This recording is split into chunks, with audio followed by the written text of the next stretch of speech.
Thank you.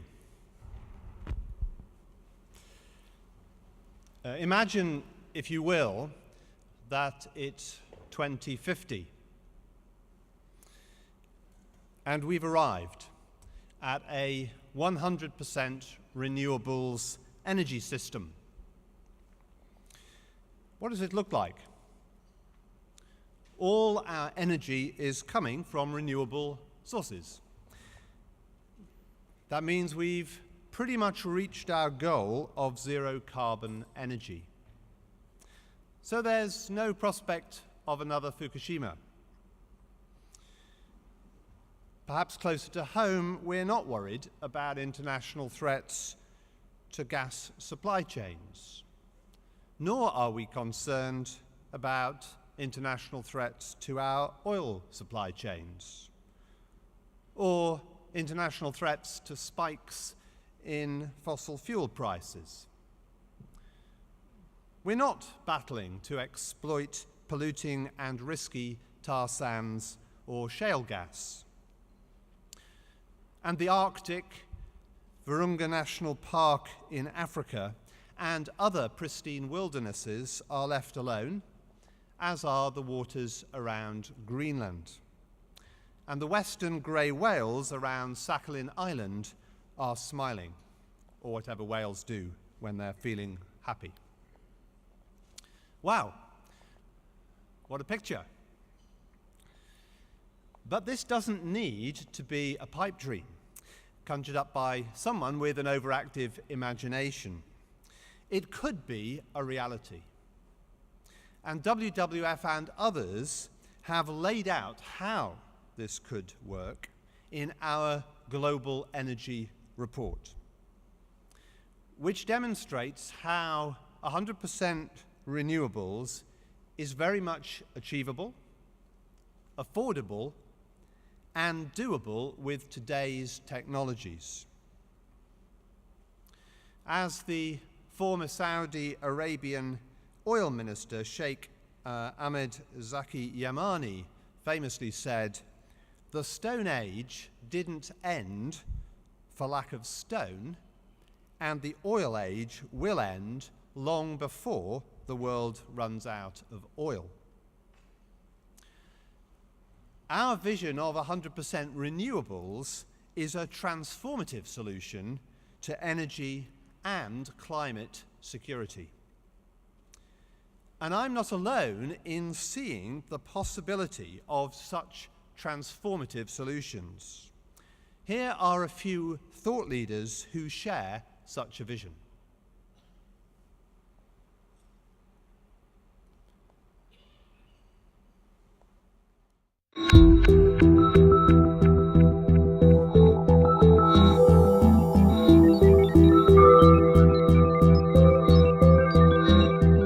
We currently live off 1.3 planets.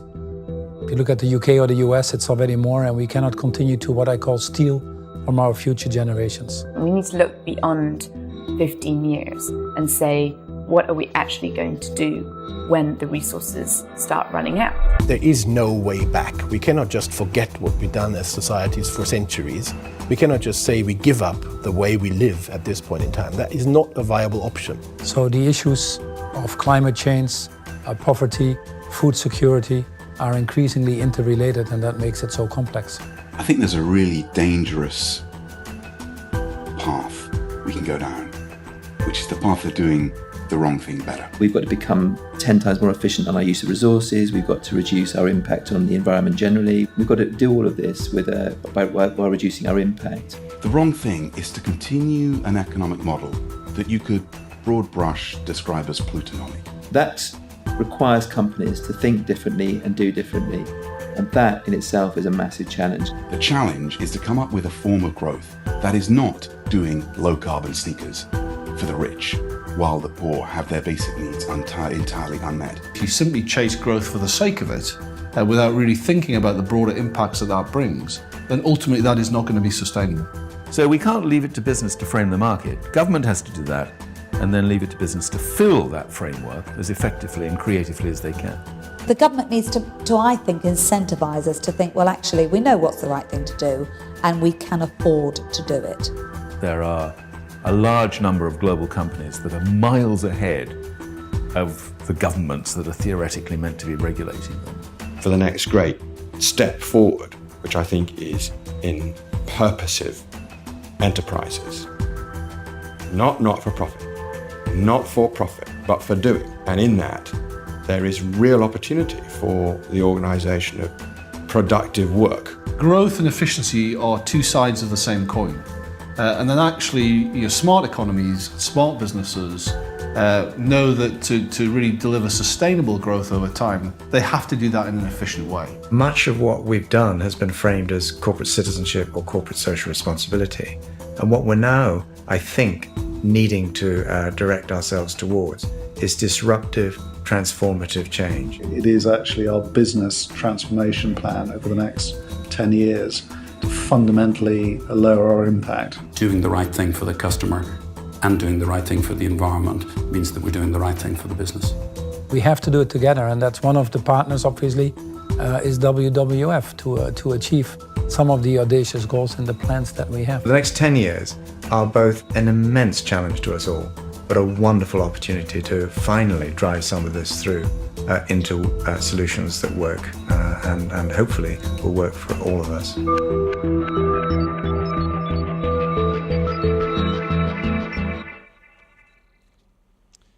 Well, there you have it. Perspectives from others who understand the big changes that are going to be required. And transformative solutions are critical in taking us further towards a zero-carbon economy. And we also need leadership to unblock support across countries and across companies. But this is the stumbling block. In this room, I suspect we all agree that multilateral action is required.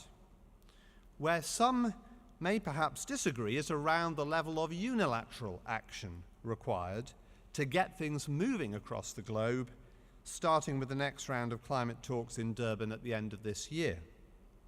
So we need somehow to start to understand how leadership in every economy, be it the EU, even the US, China, or elsewhere, can benefit economies rather than putting them at a disadvantage. And there are inevitably some invested interests in particular pockets around the world that are holding back action on climate change. So I want to explore how we might make a shift towards more enlightened interests. Let me share with you how we might explore such a shift among energy investors, energy users, and energy providers. So starting with energy investors, we can identify some of the vested interests involved as highlighted by the Carbon Tracker initiative, which tracks international investor activities.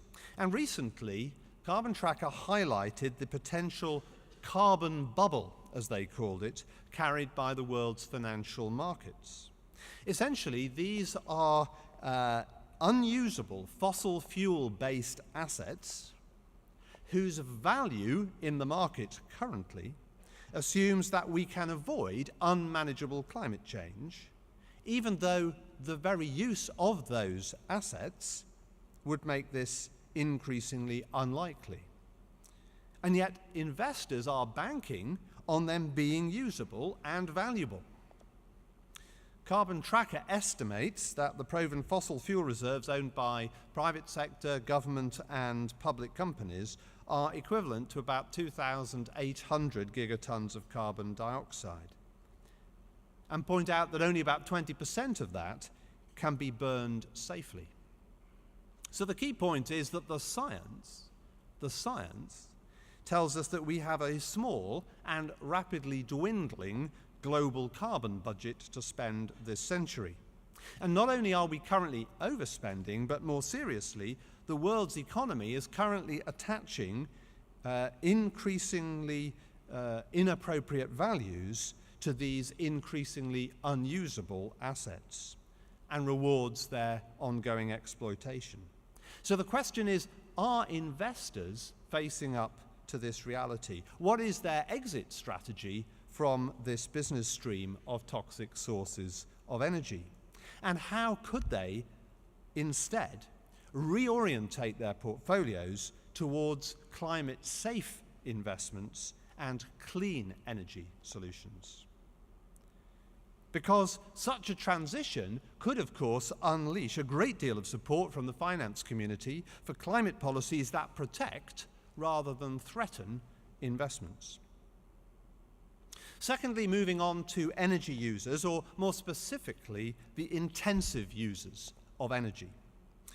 Well, we now have over 70 multinational companies championing more ambitious carbon cuts by 2020 in a recent communiqué to the European Commission, and that is hugely welcome. But at the same time, we have some energy-intensive sectors lobbying against regional leadership on the grounds of competitiveness. Now, ironically, we find the same arguments being played out by the same sectors in other key regions and nations. For example, steel companies are currently resisting carbon taxes in Australia and in the UK. And that kind of resistance has undoubtedly been a significant factor in undermining political will to act and has contributed to the deadlock in the international climate talks. So how can the world take a different approach in Durban? Perhaps we could encourage energy-intensive sectors to change tack. Were they instead to lobby for what is, from our perspective, the right direction and demonstrate genuine and credible delivery of low-carbon solutions, then we could perhaps look at extra support being given to them. We need to look seriously at which sectors may justifiably need support during the transition to a zero-carbon economy, if, and only if, they are participating in that transition and accelerating it forwards. As an example for you, the cement industry joins the push for a minimum of 30% carbon cuts in Europe by 2020, and, as is often already discussed within that sector, delivers solutions that demonstrably tackle the 40% of global carbon emissions that come from buildings, and not just the 5% that comes from cement production. In return, companies acting on this receive some kind of support while any short-term commercial disadvantages are solved. Now, of course, this needs consultation, but I offer that approach up for some thought. What we want to do is to find a way in which industry lobbying converges around the latest climate science and addresses the implications of the science rather than unenlightened vested interests trying to evade the incoming tide of climate impacts. Finally, a thought on energy providers. The future energy scenarios that are put out by the major energy companies typically envisage that fossil fuels will make up a significant part of the energy mix by the middle of this, or still in the middle of this century. Indeed, the International Energy Agency talks about a global age of natural gas, where global use of gas, including shale gas, rises by more than 50% from 2010 levels to account for 1/4 of global energy demand by 2035. Their report also advises that this could result in warming of about 3.5 degrees centigrade. Not exactly a golden age for the planet and its inhabitants, including us. In the meantime, as I mentioned before, a 100% renewable energy future in the next 40 years is increasingly seen as feasible and affordable by technology that exists today being implemented. So let's take a fresh approach to this and pose the question, what would be the required incentive structures to encourage energy companies, energy production companies, and investors to accelerate the shift from fossil fuels to renewables in reaching for zero carbon energy? So I hope these ideas may help to stimulate new thinking within the working groups of this conference. So just a quick recap, the carbon bubble shows that global investments are currently sunk into unusable assets if we're to avoid unmanageable climate change? How do we create a transition to climate-safe investments? Energy-intensive sectors could support rather than hinder policy shifts around climate change, while we also have to work out how they are supported through that transition. And how might we create a commercial environment in which the energy majors can reach for zero instead of staying with precarious high carbon business models? So let me wish you, and particularly the working groups, every success, and challenge you to think differently in these sessions, to think about how we can best deliver a strong business message in Durban that calls for global policy frameworks that propel us on the journey towards a flourishing zero carbon economy and society. Thank you.